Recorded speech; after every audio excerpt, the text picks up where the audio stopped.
beautiful people. I'm hoping that you are all well. So the boys came over, didn't they? And have cut down a tree for me and done some more trimming, and my birch tree has now been bonsai'd, so that is all cool. My pond is all mapped out. Look, the pond, in the pond. Actually, it makes it feel real. At the moment, you know, it makes it feel real that it's all mapped out like this. Yeah, it makes it feel like it's real. I'm actually going to be getting a real pond. A real pond, people. It's going to be great. I'm so excited, can you tell? Yeah. So, yeah, I have jobs to do in the Polytunnel. That's probably going to take me, in all fairness, I'm not even going to lie to you, it's probably going to take me a few days. The reason why this is going to take me a few days is because we are now on summer school holidays. So I'm getting distractions. But that's fine. That's not a problem. Things are just going to take me a little bit longer to do, possibly, than what they normally would when I have a quiet week. But that's not a problem. We're going to get this shizzle done. It's not an issue. So yeah, just quickly, I'd like to say a big thank you to all of my subscribers. I've just gone over the 400 mark. So thank you very, very much for subscribing, and hopefully you'll stay and see what this mad person is up to on a weekly, trundling my way through things. So yeah, so let's hope that, you know, let's hope we get everything done that I want to do. I mean, you know, again, thank you. And thank you for Gaz for pushing and leaving the link for my channel. Both Gaz and Daz have been amazing through the whole entire thing, and without them two coming over and giving me a hand, there's no way any of this in reality would be getting done without the extra help, because, you know, there's only so much that these muscles can take. So yeah, so there's the orchard that's taken a refurb. Part of the bonfire's gone. Look, most of it's gone. Oh, that's not even the bonfire, that's my log pile. Where is it? Just got stung by something. There. So part of it burns, and, you know, like normal, my bonfire seemed to bird nest, so the middle goes, and that's about it. It doesn't matter how much I fold it in, I'm always left with a bit, but it's fine. I have lots to burn, it's not a problem. So yeah, I've got stuff to do in the Polytunnel today. Let's see what stuff I have to do. Oh, my doors are getting very stiff. I might need to plane that. I might need to learn how to plane a door. It'll be a novelty, won't it? All this shizzle I'm having to learn how to do. So, in the Polytunnel, we have new arrivals. We have Tamasaba fry. We have Tamasaba fry in the Polytunnel. It's very exciting. Let me show you. Okay, there we go. Look, Tamasaba fry. What, focus, it's struggling, but you can see them. There is loads in there. We have lots and lots of Tamasaba fry in there. Can I get it to focus? Maybe. Let's have a go. There we go, look. We have Tamasaba fry everywhere in there. So, as you can see, they are in a fish tank. So this fish tank is going to have to move. The reason why this fish tank is going to have to move is because I also have another pool to go in. So that will take me up to my maximum capacity of pools, which will be 5 swimming pools in the Polytunnel. So that is going to sit there in that gap. So it's going to butt up against the next pool and come along. I need to leave some room at this end for the filter box to go in. So that needs to be done. Have you noticed there's something missing from this gap when the boys came over? Yeah. The big tank, bless them, that they managed to get in here, which weighed so much, bless them. Unfortunately, I cleaned it all up. It was all pristine. I filled it with water, turned the tap off, went indoors for the night, came out the next morning, and there was no water in it. And there was a dirty, great big crack straight along the bottom panel. So obviously, in moving it from one spot to another and everything else, it just got weak and it cracked out. So that has been dismantled, broken up, and taken out, obviously, because it's no good. So I wasn't going to try and repair it. It's way too big of a tank, way too much water volume, way too much pressure on the glass for me to be confident enough for that to be a safe repair. Like I said, it's straight along the bottom panel. I'm not messing with that kind of stuff. It's too much risk involved, and I'm not doing it. But I do have other tanks, not quite as big as that. I have a few 3-foot and a few 4-foots left over from the original fish room that I did before I redid it all, where I used to breed cichlids. So I used to breed peacocks, and frontosas and dolphins and all the big substantial sized cichlids. So I still have a few of those left over that were my grow out tanks for those fish. So what I'm going to do is I'm going to put that other pool, well, I've got to move the Tamasaba tank. I'm going to put the other pool in, butting up against that one. Leave enough room for a filter box stand. Then start putting these tanks in. That way then, I have some tanks where I could grow on some fancy goldfish, so whether that be Tamasabas, whether that be my ranchus or my arandas. It will give me somewhere else that I could have a fairly big tank that's going to be pretty warm in there during the summer and when the sun's out, that I can grow some goldfish right on. So utilizing all of the space, this is what we're doing. So I have a lot of stuff to move though, because obviously we have the table, we have the chairs in the way, we have all that, obviously where I've been working, we have gump, we have storage underneath, we have the chairs that can go. One chair is no longer with us because it broke, so that went on the bonfire. So yeah, so I've got to move out the table and the chairs. Now, those of you may be wondering, what are you going to do with your coffee, Vicky? If you know me, I've normally got a coffee cup in my hand at all times. It's not a problem, because when this bit's done here, I'm going to have a little kitchenette area in there for coffees and a table and everything else. So it'll be fine. We won't be long without one. And in all fairness, my house is only there. You know, it's you know, just walk a little bit, Vicky. Move your butt and just walk a little bit, be fine. So yeah, so I've got all of that to do. I also still need to organise my shed on the inside, which is here, because, you know, I need to put hooks up. So there's so much still to do. Yeah, so I'm going to get on with that. I'm going to have to carefully take the water out of that tank so I don't suck up any Tamasaba fry. Yesterday I filled up a tote there of water, so then the temperature difference isn't too dramatic for them, because obviously I'm being extra careful with these, because obviously I've never done Tamasabas before. Now they're meant to be completely bulletproof, not an issue. So considering I do betas and tropical fish and other fancy goldfish, which anyone that knows that keep arandas and ranchus and things like that, they're not bulletproof like your average common comet goldfish. They can suffer from stress very easily. They can suffer from swim bladder issues.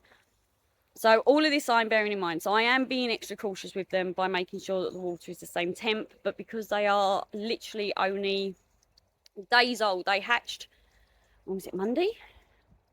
Might have been Monday those Tamasaba eggs hatched. I will have to look back. I will have to converse with my diary, because everything goes in my diary, and let you know this.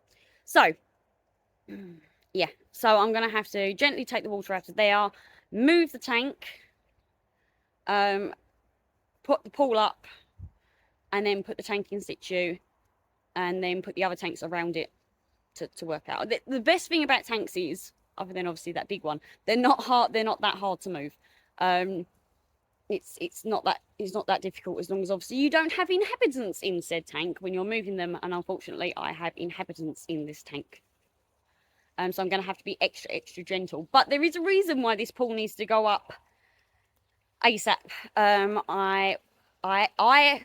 We have things arriving next week, or hopefully are arriving next week, to put in there. So I will let you know what that is when they arrive. I will do a whole unboxing and everything, which will be super exciting.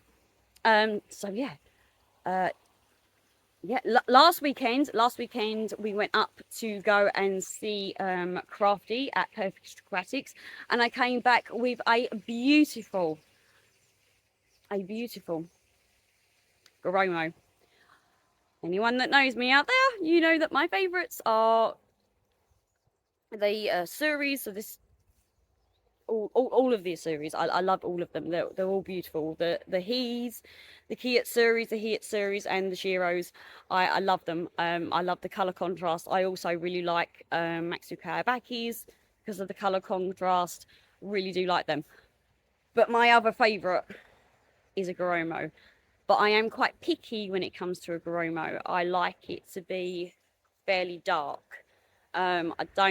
I'm personally not a fan, or my personal preference is the darker ones rather than the lighter Gromos.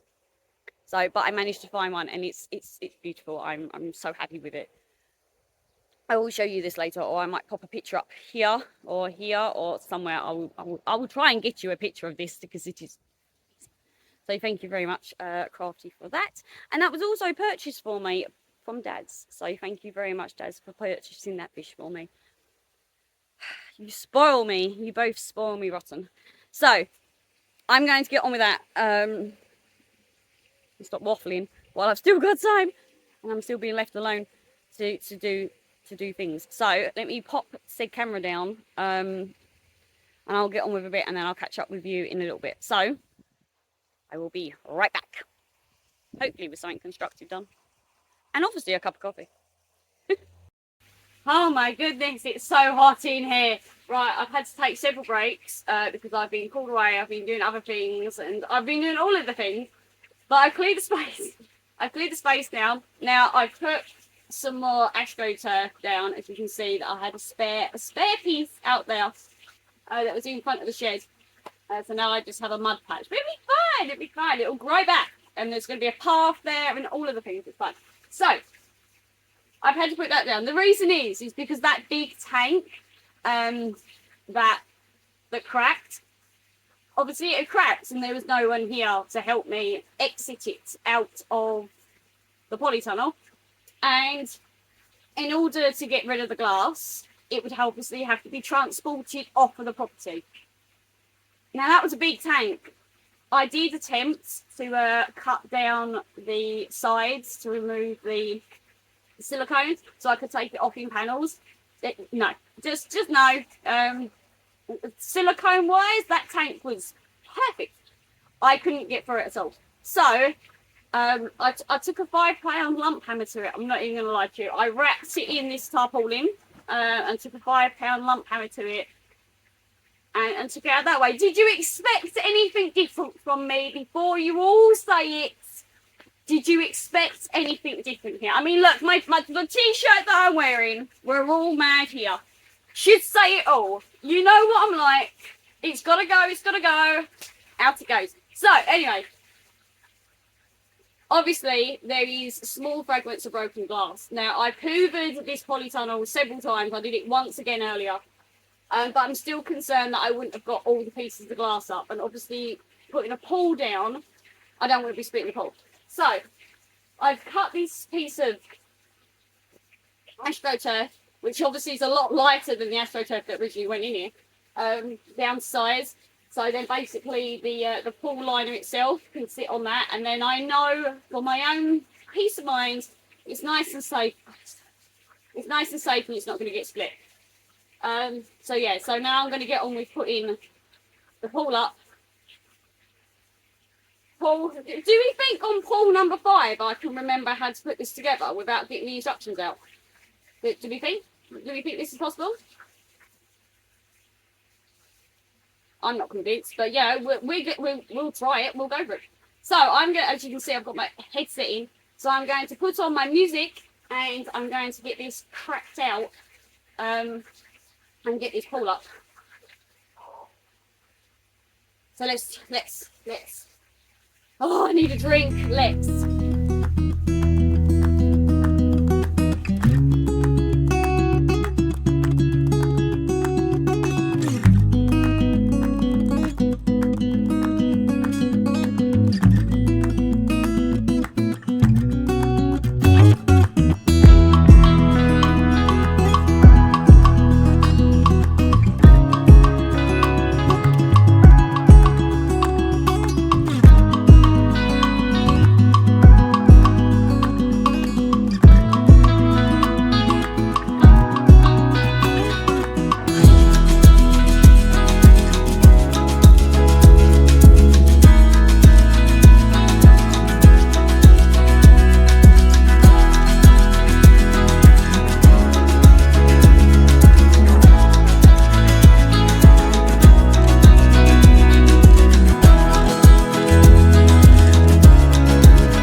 Okay, right, this is up. Ta-da! The 5th pool is in. Yeah, 5th pool is in. I'm definitely not going to get another one in. I'm sweaty, I'm hot, I need air. But it's in, it's up. All I've got to do now is just fill it. I don't know. I had a weird thought that, in all fairness, that each time I'm doing one, it's taking less and less time. So that one was a lot more fluid. It was a few little looks here just to see, just to remind myself, you know, is it A and B that slot together, or is it B and C? I just had to have a quick look just to remind myself. But other than that, went up really quick. I promise you, I did not go past page...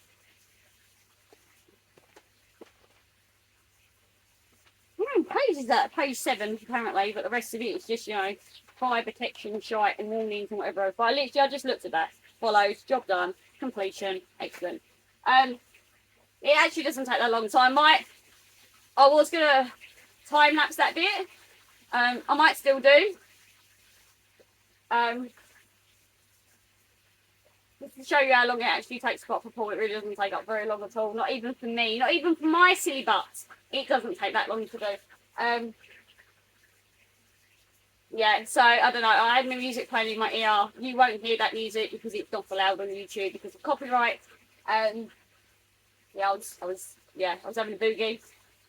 But I might speed it up just to save myself the embarrassment. On the other hand, you might see that because I might just think whilst editing, I don't care. I'm an assar, you're just going to have to get used to it. And if you don't like it, what can I say? So, I'm really hot. Okay, I'm going to go get a drink, cool off, and that's probably going to be it for today, other than getting rid of the cardboard boxes. And then tomorrow, I'm going to come back out here and sort out try and see if I can find some silicon bricks or something just to give myself a space gap for here, so I know where I can cut, how far I can come along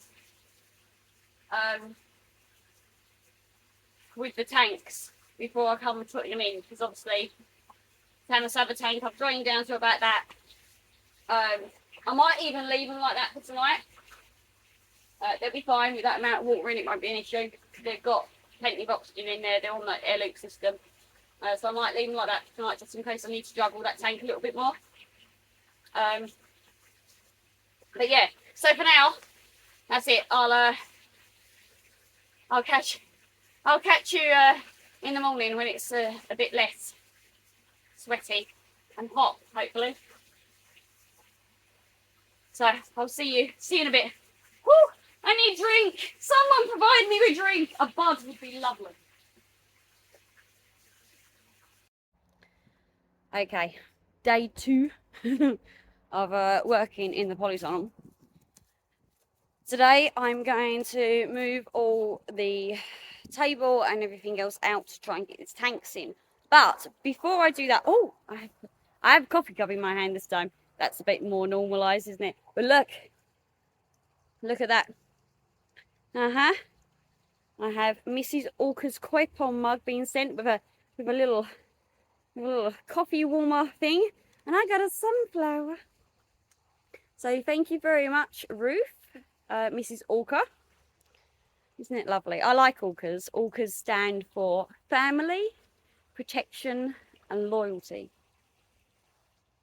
That's what the animal is meant to stand for. So I think that is beautiful, Mrs. Orca. So I'm going to pop this down before I was going to say before I spill it, but yeah, it has a lid on, so it probably wouldn't. But I'm going to take you through, as you saw on Gazzy's last video when he was here, there are some plans to be made in the in the orchard. So it's all a bit up in the air, and it's going to take me a long time to get it done. It's not going to be a fast project by any stretch of the imagination. But thoughts and plans have started in my head of what I'd like to do out here. So let me turn this camera around and I'll give you a quick plan in my head of what I'm hoping to achieve out there. Okay, so I'm at the far corner of the orchard. So the polytunnel is just on the other side of the hedge there. The gate, the rickety gate, is just there. To the orchard. So obviously originally this was just penned off for the old ponies to use to graze on, while obviously I wasn't doing anything with it. But obviously we've now started to clear it. So there was apple tree obviously there, and one further up at the back that have already been taken down. So obviously we have bonfire pile and rubbish pile that needs to be, obviously, you know, that's going to keep going for a while. But then we've got all of this to be using. So all the way like to that hedge line there where it goes dark. Oh, finger over there somewhere. So all the way up to that hedge line and all the way across. So obviously the first thing I need to do is take down and trim up the rest of these trees. So this, I've got a nice straight line look of ash that my fence was attached to, obviously here. So these need to be trimmed. Obviously this one needs to go because it's dead. But I think I can tackle that tree on my own. It's only a wee one. I think I can. That will be my first tree I'm going to tackle on my own, because it looks nice and simple. So yeah, so the fence line is going to stay, and I'm just going to trim up these ash trees and get rid of those. And obviously we need to get rid of the rest of the apple trees. They're here because, as you can see from this one, they're not the healthiest trees. I obviously bought the property with them here, and this was one of 2 parts of the land that was completely and utterly covered in blackberries. Literally wild, out of control. Hence why the trees have grown in this manner. From the looks of it, it's been quite a while since anything was actually done with this piece of the land, same as the other one over the other side. As you can see, the way the trees are arcing, obviously this limb is dead, that limb is dead, this one is still alive. As you can see from this one again, it's grown at a funny angle. Basically, that is because when I first purchased the property, the blackberries were all the way up to, I am not kidding you, that part of the tree. So the trees have had to force their way through and up and over the top of the blackberry bushes and whatever else, all the thistles and Christ knows what else was out here, in order to grow. So hence why the trees have grown the way they have. I mean, this also is an apple tree, believe it or not, but the apples are all the way there. So these trees are coming out. I have 3 more apple trees to take down. There's an ash tree there that's grown around some rubble that needs to be taken out, and then it's going to be trimming. So I need to trim up a few of these limbs on this hedge line, and then obviously my perimeter hedge line as well needs to be, I'm going to see if I can get these topped out, just literally just the tops out. I don't really want to make this much lower. I just want to take the bushy tops out to keep the hedge line there, but obviously take out all the overhanging branches as well, to allow as much light in here as possible without taking down any more trees than I really have to, because I do like trees. I want to try and keep nature where it is, but as you can see from this property, it's controlling it. That's the issue. So I mean you do get some really pretty flowers out here. Those, look, aren't they pretty? Purple is one of my favourite colours, in all fairness, but still. Yeah, so it's going to be land clearance is the first thing. Obviously, look, I've got stumps where trees have already been taken down. Quite a few stumps to take out. So first of all, it's going to be take down the trees, take out the stumps. Obviously, this is my log pile because I have a multi-fueled burner that runs my heating in the house for the winter. So we do keep the logs and log up. So that's what that is. So that needs to be obviously moved and stacked and stored. The bonfire will continue to be builded up and then burnt out for a while. But yeah, so land clearance. Trees out first, stumps out. I do have a cultivator that goes on the back of the Fergie tractor. So I will be coming out here and cultivating it all, turning it all over, obviously de-weed it, level it all back out. So cultivator out, harrow out, and then the roller. So that's, if I can get that done at least this year, so get rid of the trees and get the land flat, I'll be happy. The idea is on this side, see, look, there's the gate, leads to the garden. So on this side, I'd like to try and get at least 2 more polytunnels along there, is what I'm thinking, on this side. And then on this side of it, I'm going to put some raised grow out ponds in along here. Yeah, so polytunnels, raised grow out ponds for when I bring fish in, so they've got somewhere to grow out. And sit and grow and get some nice size on them is what I'm thinking for on this side. So obviously my main display pond will be in the garden. I'll probably use one of these polytunnels that will be here for spawning, and then obviously from spawning then they'll go into grow out and then into the next polytunnel and then out into the raised ponds to finish growing. That's my rough idea. There's lots of things I could do out here and lots of things I'd like to do out here, but for now they are the 2 definites. I'd like 2 more polytunnels in on this side, and then raised ponds this side. Obviously keeping a walkway along so I can get all the way round, because obviously I do need to maintain them. I do need to keep control of any weeds or growth of anything that might be coming up in between them. This gets quite a lot of sun. The orchard is in sun majority of the day. As you can see, look, there's only that bit of shade there, and it is 10 o'clock, 9:30, 10 o'clock in the morning. And there's only that little bit of shade there. So I'm hoping by taking down the overhanging branches and giving it a top, that that will solve that problem, because obviously taking out the front hedge in the back garden, look, there is no shade there at all. So this literally should be in full sun all day, at least most of the day. So that's the idea. I'm just thinking, if I had the polytunnels that side, they'd possibly get too hot maybe. And then obviously if the raised ponds were that side, they wouldn't get hot enough with the shade. So I'm thinking polytunnel there, or polytunnels there, raised ponds along there for grow out and some breeding, hopefully. So yeah, hopefully that'll get done. Like I said, it's going to be a slow process. There's nothing going to be quick about this whatsoever.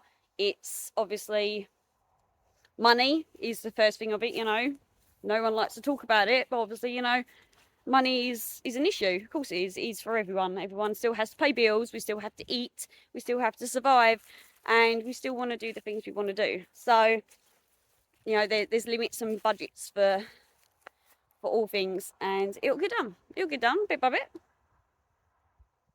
If it takes me years to do it, then so be it. Hopefully it won't. But, you know, yeah, if I could at least get this cleared out this year, so trees down and the ground levelled, between now and next spring, I'll be happy. At least that's that bit ticked off the list and done. Yeah, so there you go.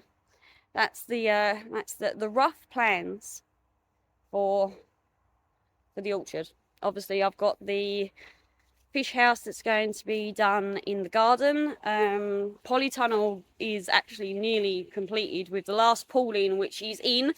It's up and it has water in, so that's the last pool I can fit in there. I'm gonna, like I said, I'm gonna move some bits and bats out the way and put some fish tanks in there to grow out some tamasaba fry at the moment, but it'll be used for all kinds of goldfish probably at a later date.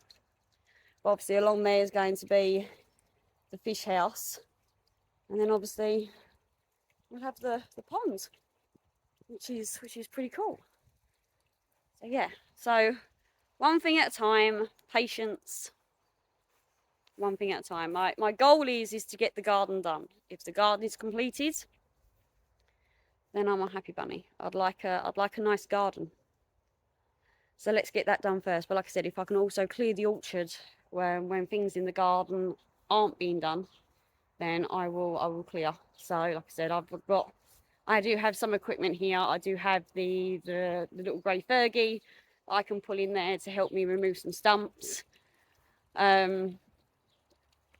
and turn it over, get it all level, all harrowed out, try and get the ground re-leveled. But obviously it is a Fergie tractor. They're old. They don't have the pulling power of a big modern day tractor. So we have to bear that in mind, that it's an old tractor and they have their limitations. So yeah, so we won't be doing anything too massive, but the Fergie will be out. We will be harrowing with the Fergie. So obviously we have the shed, and that big bin there, right there, is what happens to the 6-foot tank. That's where I'm storing the glass for now, until I can get it to its appropriate bin, bit by bit, because that's a lot of glass and it was fairly thick to do so. So I've stored it in there for now So yeah, so anyway, I'm going to get on with moving this table out the way and getting the rest of the gump out and setting some tanks up in there, and then I will get back to you with that, and hopefully I can show you some stuff that's going on in there as well. So yeah, so let me get on with moving that before I decide to sit down and not move again. Because it's one of those days apparently. School holidays, don't you just love them? Okay, so all done. All done. The tanks are in. So now I have 2 more tanks in here. One 4 foot and the other one is 3 foot 5 inches. 3 foot 5 inches. I've stuck water in them overnight just so they can, like all the debris and whatever else that was stuck to the glass, where obviously they've been in storage, can loosen up a little bit. And then what I'll do tomorrow is I'll scrub all the glass down, clean it all out, ditch the water, fill them back up again, and fit the sponge filters in and the air stones and everything else. So let me just whiz this around so you can have a look. And then yeah, and then that's it. Now I'm done for the night. I'm done for the day, sorry. Gonna finish the rest of the animals off, go and get what I've got to do done, and then back out here tomorrow, fiddle about, have a little tinker and a relax tomorrow. So yeah, so let's turn this around. Okay, so there we go. Sponge filters are in the pool now, so that's all ready. Like I said, filter box rack is there. I've just got to get some wood and plank, put some wood on it so that can sit on top nicely. Tanks are in, so there is the 4 foot. As you can see, it's a little bit grubby. It's come out of storage, but you know, they've been sitting in there now for over a year. For where I used to breed cichlids. There's the 3 footer. That's sitting there, all waiting to go. And obviously the new Tamasaba fry are sitting right there. Now the water is a little bit low. I've done a water change on under. I've had some fresh water in today, hence the canister. So I'm going to refill that, leave that to sit overnight. Just so while they're so small, they're not having like a massive temperature difference or temperature swing in the tank. So I like to leave it sitting for them for about 24, like overnight, just so it can warm up a little bit and sort of ambient temperature out, if you like. So there are all the Tamasaba fry. There are lots. As you can see, lots of Tamasaba fry, lots of algae. But that's good. So I like a bit of algae. It gives them something to feed on. Excuse the reflection of the stuff. Whoops, wobbly camera. Let's see if we can get a little bit closer. There we go, look. So there are the Tamasaba fry. Doing nicely. About a week, no, just under a week old. So there's loads of them. Loads of them. Loads of Tamasaba goldfish. Are you liking the Tamasaba goldfish? Yeah. Yeah, you like goldfish, don't you? So, there we go then. Done, sorted. Okay, so yeah, so that's everything done for now. Everything's set up, everything's waiting. Like I said, 2 tanks to clean out, put sponge filters in, air stone in, blah, blah, blah, blah, blah. But that is it. So I am now going to go indoors. I'm going to go grab some dinner and chill out for the rest of the evening. So there you go. So for now, wonderful people, I'm going to love you and leave you and see you next time. Bye bye, everybody.